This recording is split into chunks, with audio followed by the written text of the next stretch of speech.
My name is Liz Weddington. I'm a volunteer firefighter and EMT with Mowbray Volunteer Fire Department in Soddy Daisy, Tennessee. I've been here about 6-7 years. Before that, I was with Red Bank Fire Department for 6 years, and I was a part of Hamilton County Search and Rescue for 8 years. So I have almost 20 years in emergency services. After I have been a part of the departments for a long time, I ended up coming to join Mowbray because they specialize in a lot of search and rescue, do a lot of medical calls, which I have found to be one of my true callings is medical. That's where I met my husband, who was a lieutenant of the department. And then after that, we ended up getting married. We have a wonderful child. His father is the chief of the department. My brother-in-law is a lieutenant of the department. And my husband and I are both now captains of the department. I mean, it is 100% through and through. My family, my uncle actually followed in my footsteps years after I became a firefighter and decided to become a firefighter in Atlanta. I am a very type A personality. I like things a certain way. I'm a very meticulous person. I enjoy doing a lot of technical rescues, technical medical calls. I feel like when you call 911, you want somebody to respond, to be there, to help you. And you want somebody that knows what they're doing. And to me, having those technical skills and those abilities to bring forth and to help save a person ultimately is legitimately, you're saving a life in some of these situations is what it brings me great joy, and it gives me an opportunity to give back to my community. With so many of us being in the same station, there can be conflict. We do argue like cats and dogs sometimes because we are family, so sometimes it's hard to put the personal matters aside. Every night when we lay in bed and there's a call, me and my husband have to look at each other and decide who's going to run that call, who's going to get to go to that fire, who's going to go on that medical emergency, because one of us has to stay home and take care of our son. So it has its struggles, daily struggles, but in the end, it's also good because we all know each other's personalities, we know how each other work, and it makes us working on a scene work very cohesively together. Post-traumatic stress disorder is a major component of fire, EMS, police, hospitals. It's a daily struggle for anybody and everybody. I mean, you see these things, you have these calls, you don't forget, but you have to look past it. You have to find the good in the world.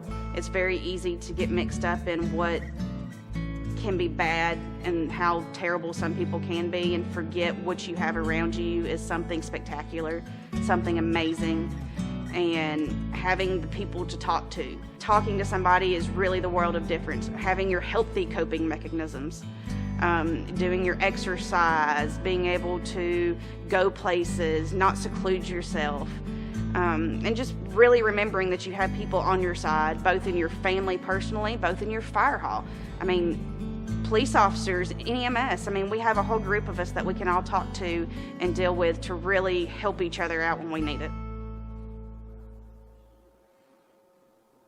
So there's always the one call. And in my years of doing this, there's been a couple. I was sitting at the station years ago at Red Bank, and we got a call for an elderly woman. They said that she was laying in her yard. So we get in the engine, we respond because we are first responders, medically trained as well. We find this woman beaten beyond recognition. Somebody had invaded her home. And they beat her to the point that she had swelling everywhere, bleeding everywhere. The neighbors couldn't even recognize that was their neighbor. And that was a really tough call. It was one of my first very traumatic medical calls. It's always stuck with me. I can just every day see that woman sitting there in her yard and not able to speak, no teeth left in her mouth. It was a very difficult call. I mean, we've had some others that were gnarly, that were not so pleasant, but that one stands out the most to me.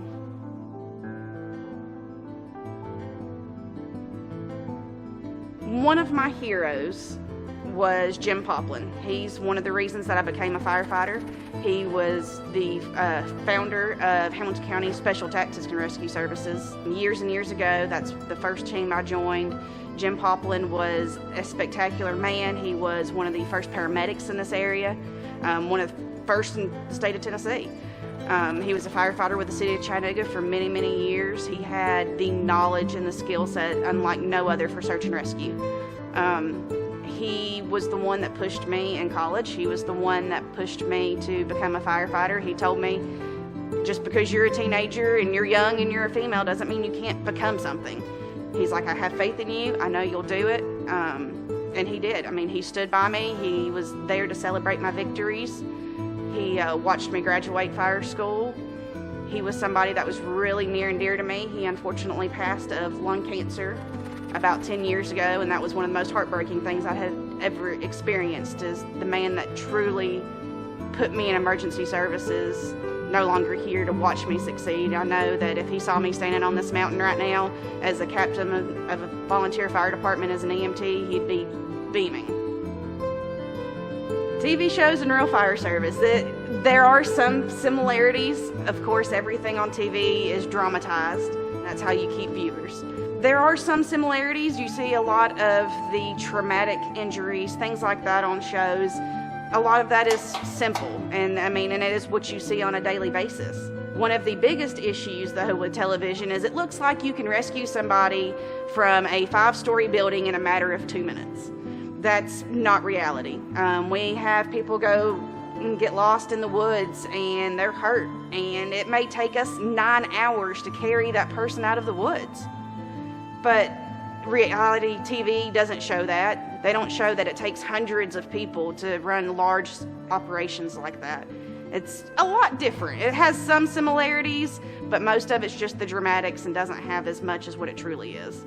Their cooking is a notorious thing. Our fire department, because we are a volunteer department, we pay for, the fire department buys the dinners on our training nights, which are every Tuesday night, and then it's up to somebody in the firehouse to cook dinner. I make a mean chili. We have some others that make some other great dishes, but firehouse chili will always be the number one. So yeah, we have a lot of good cooks, and we get everybody to take a turn, and we have grills, and we have the fancy kitchens, and food brings people together. So, and having that camaraderie, it also helps with PTSD. It helps with those tough calls, being able to sit down and have a dinner together and build that trust and relationship with everybody in your department. I think it's important for everybody to realize that when you call 911, that it doesn't mean that the person sitting at the fire station at that second waiting on it. It doesn't mean that the person's getting paid to be there. Over 70% of the United States is run by volunteer fire services. Up north, it's almost all strictly volunteer. And down here in the South, Tennessee, Georgia, Alabama, a lot of these areas, there are larger paid departments. But most of the time, it's your volunteers that are at home, laying in the bed at 3 o'clock in the morning, waiting for that call. We live in an extremely rural area, and it can take over an hour for an ambulance to arrive to come save you when you really need it. 911, when you use that, you're in a life and death emergency. You are at risk of losing everything you've worked your whole life to have. And without the volunteers, without those people willing to give up their time and sacrifice it, you would lose everything. And we train, we work hard to make sure that we protect life and property to the best of our ability. I think understanding that you can do this. Just because you are older in the age bracket, because you're 17 years old, because you have no medical experience, because you're not capable of fighting fires, doesn't mean there is not a job for you to be able to do to help your community. In the volunteer service, we have everybody that comes together, and they have all sorts of different jobs. We have old retired firefighters that are not going to be able to fight fire anymore. We're not going to send them into a burning building, but we can absolutely, they can drive a fire truck and get us to where we got to go, so that way our people that are physically capable can go fight the fire. We have the people that have great computer experience and can fill out our reports and our inventories and keep up with our maintenance. We have mechanics that can work on the trucks and save us money by helping take care of the minor maintenance things. There is a spot for everybody within a volunteer fire department. I cannot imagine my life without emergency services. This has been a part of my life every day, and it will continue to be a part of my life. I have absolutely no plans on quitting. Doesn't matter when I'm 80 years old. This is something that is truly laid on my heart, that is important to me, and to me there is no better job in the world than to be able to give my skills and my knowledge and my usefulness to my community members, knowing that they are safe.